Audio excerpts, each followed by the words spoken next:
umwe mu bafashije u Rwanda kubohorwa, umwe mu bafashije u Rwanda kuva mu maboko ya guverinoma mbi, uyu munsi ari mu ntwari z'u Rwanda. Yavutse ku itariki 10 Mata 1957. Uwo ni Fred Gisa Rwigema.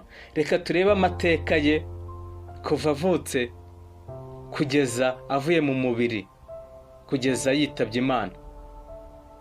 Imana ikomeze kumutuza heza.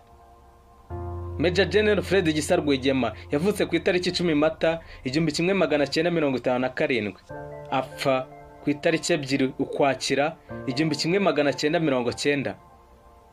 Yapfuye afite imyaka 33. Apfira ku musozi wa Matimba mu Rwanda. Icyateye urupfu rwe mu gisirikare cyitwa Killed in Action.